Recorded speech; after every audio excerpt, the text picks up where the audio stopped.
रम्या रूप बेचकर धन कमाती थी। ग्राहकों से अधिक धन उगाना उसके लिए बाएं हाथ का खेल था। एक बार जो रम्या के चंगुल में फंस गया, उसका लुटना तय था। काम कलाओं और काम क्रीड़ाओं में वह माहिर थी और भारतवर्ष के ही नहीं, कई यवन देश के व्यापारी भी उस पर आसक्त थे और मुंह मांगी कीमत देकर अपने साथ यवन देश ले जाने का प्रलोभन भी उसे देते थे। किंतु उसका विचार स्पष्ट था। मैं किसी से प्रेम नहीं करती, मैं सिर्फ लोगों के धन से प्रेम करती हूँ। यह लोग मुझसे प्रेम करते हैं, लेकिन तब तक जब तक मैं इनकी प्रेम भावना से खेलती हूँ। जिस दिन भी मैं इनके प्रेम में पड़ जाऊंगी, उस दिन यह लोग मुझे अपनी दासी बनाकर रख लेंगे। बड़े बड़े विद्वान, धनवान, राज्य के सम्मानित गण और राज दरबार के प्रभावशाली लोग उसके ग्राहक थे, या यूं कहिए कि उसके शिकार थे। इन्हीं गणमान्य व्यक्तियों में से एक थे आचार्य स्थूलीभद्र। वे एक सम्मानित शिक्षक थे। उनके शिष्यों में उनका बहुत सम्मान था। राजा के दरबार में उनके प्रवेश करने मात्र से ही राजा समेत सारे दरबारी अपना आसन सिंहासन छोड़कर खड़े हो जाते थे। स्थूलीभद्र रम्या के रूप पर मोहित थे, उस पर बुरी तरह से आसक्त थे, किंतु साथ ही वे यह भी जानते थे कि अगर किसी को उनकी रम्या के प्रति आसक्ति का पता चल गया तो इस संसार के सामने उनका मान सम्मान घट जाएगा। दुनिया उन्हें एक वेश्या पर आसक्त काम उत्तेजित पुरुष से अधिक कुछ नहीं समझेगी और जो भी मान सम्मान और प्रतिष्ठा उन्होंने अपने जीवन में कमाई है, वह सब की सब लुट जाएगी। एक तरफ मान सम्मान था और एक तरफ मनोभाव थे। अंततः मनोभाव की जीत हुई और एक रात वे छुपते छुपाते गणिका रम्या के पास पहुंच ही गई।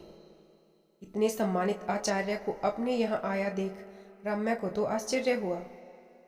उसने आचार्य को उचित आसन पर बैठाया। आचार्य स्थूलीभद्र के वहां प्रवेश करते ही रम्या की सभी साथी ने उन दोनों को वहां अकेला छोड़कर चली गई। दूसरे कक्ष में जाकर खूब हंसी मजाक करने लगी। राजा हो या रंक, आचार्य हो या संत, सब है काम के दास, सब पर चढ़ा है वासना का रंग। हा करते हुए वे हंस रही थी। किंतु इस प्रकार के हास्य विनोद से बेखबर आचार्य स्थूलीभद्र आसन पर बैठे।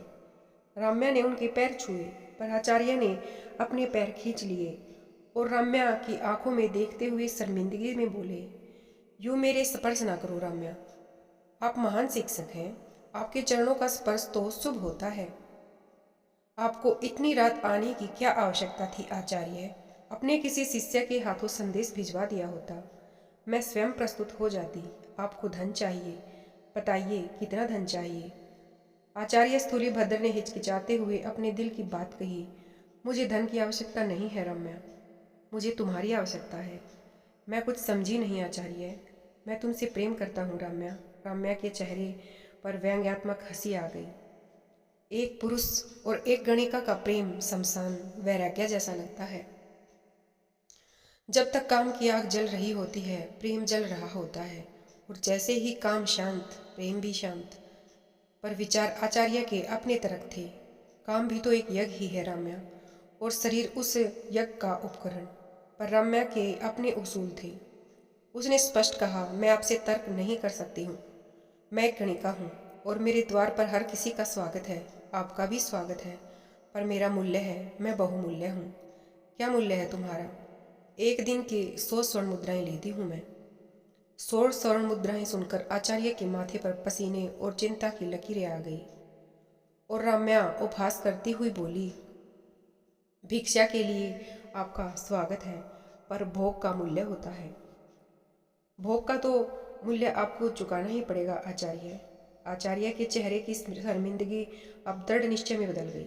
वह खड़े होकर दृढ़ स्वर में बोले, अब मैं उसी दिन तुम्हारे पास आऊंगा जिस दिन तुम्हें खरीदने लायक धन मेरे पास होगा। एक दिन मैं तुम्हें खरीद कर ही रहूंगा रम्या, यह मेरा वचन है। और आचार्य तेज कदमों से वहां से चले गए।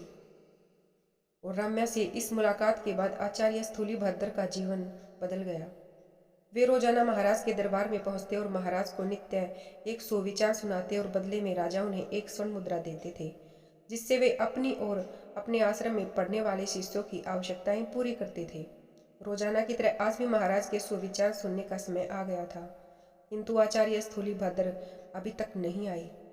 एक सिपाही आकर उन्हें सूचना देता है, महाराज की जय हो। महाराज, आचार्य स्थूलीभद्र ने आने से मना कर दिया है। उनका कहना है कि उनका एक एक विचार मनुष्य के भीतर ज्ञान की ज्वाला को जलाता है, इस भौतिक संसार से मुक्ति दिलाकर उसे मोक्ष प्राप्ति की ओर अग्रसर करता है। तो फिर इतने मूल्यवान विचारों को सिर्फ एक सिक्के के बदले मैं क्यों बांटूं? अब मैं इन विचारों को एक सिक्के के बदले नहीं बांटूंगा। वह चाहते हैं कि उन्हें नित्य एक विचार के बदले 100 नहीं तो 10 स्वर्ण मुद्राएं तो जरूर दी जाए। राजा ने जब यह सुना तो उसे बड़ा आश्चर्य हुआ कि आचार्य स्थूलीभद्र जैसा सादा जीवन उच्च विचार रखने वाला आचार्य को आज क्या हो गया है कि वह अपने विचारों के बदले ऊंची कीमत क्यों मांग रहे हैं। पर क्योंकि राजा को सुबह उठते ही सुविचार सुनने की आदत पड़ चुकी थी, इसलिए वह किसी कीमत पर भी आचार्य स्थूलीभद्र का सत्संग छोड़ना नहीं चाहते थे और उन्होंने रोजाना 10 स्वर्ण मुद्राएं देने के लिए हामी भर दी। आचार्य के कुल गुरु से उनके शिष्य रोजाना नगर के द्वार द्वार जाकर भिक्षा में भोजन और अनाज मांग कर लाते थे, किंतु आचार्य स्थूलीभद्र ने अपने शिष्यों को सीधा सीधा आदेश दे दिया था, तुम इस राष्ट्र का भविष्य हो। आज तुम विद्यार्थी हो, किंतु आने वाले कल में तुम्हारे हाथ में राज्य की बागडोर होगी। तुम में से कोई मंत्री होगा और कोई सेनापति होगा और कोई जाने राजा भी हो सकता है। पूरे समाज का दायित्व अब तुम्हारे कंधों पर होगा। तो क्या आज समाज का दायित्व नहीं है कि वह तुम्हें सिर्फ भोजन का याचक न बनाकर अपनी इच्छा से दान देकर तुम्हारे उज्जवल भविष्य के लिए तुम्हारा उत्साह वर्धन करे? आज अगर राज्य तुम्हें कुछ देगा तो ही बदले में वह तुमसे किसी चीज की उम्मीद कर सकेगा। इसीलिए अब यह भोजन और अनाज की भिक्षा लेना बंद कर दो और इसके बदले हर घर से एक एक स्वर्ण मुद्रा मांगो। कहो कि यह राजा का आदेश है और इसे न मानने पर दंड दिया जाएगा। और इस प्रकार गणिका राम्या की को पाने की दिशा में आचार्य स्थूलीभद्र के कदम तेजी से बढ़ उठते हैं। पाप और पुण्य का विचार उनके दिमाग से निकल ही जाता है और सिर्फ धन अर्जित करना और मुद्राएं जमा करना ही उनका उद्देश्य रह जाता है। इधर राम्या अपना रूप बेचकर धन कमाने के व्यवसाय में मगन थी कि उसका भी ध्यान भटकता है और एक आकर्षक और धनवान नवयुवक जो उसके रूप का खरीदार बनकर एक दिन उसके यहाँ आया था, पर उसे राम्या को प्रेम हो जाता है। काम्य वासना पर प्रेम में प्रणय हावी हो जाता है।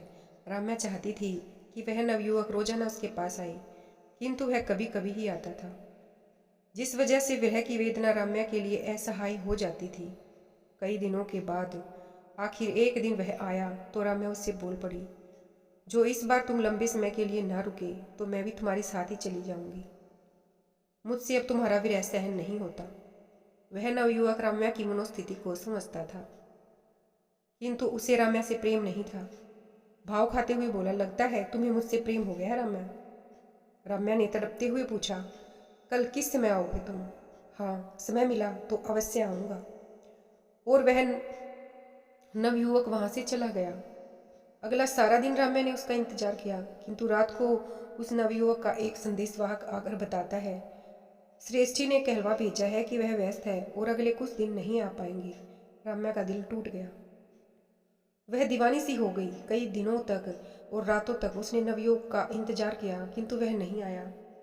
इधर आचार्य स्थूलीभद्र के पास स्वर्ण मुद्राओं का अंबार सा लग गया। मारे खुशी के उन्होंने सारी स्वर्ण मुद्राएं एक बड़ी सी पोटली में बांधी और आत्मविश्वास से भरकर राम्या के घर की ओर चल दिया। इधर उस नवयुवक के न आने से राम्या टूट चुकी थी और बड़बड़ा रही थी, अब बहुत देर हो चुकी है। सुख की कामना की आग मुझे जला रही है और मैं स्वयं को राख होते देख नहीं पा रही हूँ। काम की आग मुझे हर रोज जलाती है और मैं स्वयं को जलने देती हूँ। टुकड़े टुकड़े सुख के लिए हर दिन मरती हूँ। धिक्कार है मुझे। कुछ पल का योग फिर वियोग। इससे तो अच्छा होता कि मैं उसकी कामना करती जिससे योग के बाद वियोग नहीं होता। धिक्कार है मुझे जो मैं उसकी प्रतीक्षा कर रही हूँ, जो सिर्फ मेरे शरीर को चाहता है, यदि इतने गहरे भावों के साथ मैंने उसकी प्रतीक्षा की होती जिसे ईश्वर कहते हैं, तो वह ईश्वर भी मुझे अब तक प्राप्त हो चुका होता। नहीं चाहिए, नहीं चाहिए, नहीं चाहिए मुझे वह सुख जो क्षणिक है, नहीं चाहिए मुझे वह आभूषण, नहीं चाहिए मुझे स्वर्ण, नहीं चाहिए मुझे यह नकली शारीरिक सौंदर्य। ऐसा कहते कहते वह दहाड़े मार मार कर रोने लगी और अपने सारे कीमती जेवर उतार कर फेंकने लगी और रोते रोते पलटी तो ठिठक गई। उसने देखा आचार्य स्थूलीभद्र उसके पीछे खड़े हैं। उनके हाथ में स्वर्ण मुद्राओं से भरी हुई मोटी सी पोटली है। आंसू पोंछते हुए बोली, तुम्हें भी सिर्फ मेरा शरीर ही चाहिए न ब्राह्मण, पर अब यह तुम्हें किसी भी कीमत पर नहीं मिलेगा। आचार्य स्थूलीभद्र ने एक नज़र अपनी पोटली पर डाली और दूसरी नज़र राम्या पर, और मुस्कुराते हुए बोले, मुझे जो चाहिए था वह मिल गया राम्या। आज इसी क्षण मैंने जाना शरीर से परे भी कोई योग है, कोई सत्य है। कुछ पल के आनंद के लिए मैं अपने जीवन भर के पुण्यों की आहुति देने पर उतारू हो गया था, किंतु तुमने मुझे ऐसा करने के लिए से बचा लिया। आत्मग्लानि के इन क्षणों में तुमने मेरा परिचय उस सत्य से कराया है जिसके बारे में मैंने सुना तो था, पर जाना अब है। 1000 स्वर्ण मुद्राएं लेकर आज मैं तुम्हें खरीदने आया था, किंतु अब तुम्हारा मूल्य आंकने की मूर्खता मैं नहीं कर सकता। पर यह 1000 स्वर्ण मुद्राएं मैं यहाँ रखकर अवश्य जाना चाहूँगा, उसके लिए जिसने मुझे नींद से जगा दिया। आज मेरी शिक्षा पूरी हुई, स्वीकार करो यह पूरी तृष्णा। ऐसा कहकर आचार्य ने धन की पोटली राम्या के पैरों में रख दी और सिर झुकाकर उसके चरण स्पर्श किए और चले गए। और इस प्रकार आचार्य स्थूलीभद्र ने एक गणिका में ही गुरु की खोज कर ली। धन्यवाद दोस्तों।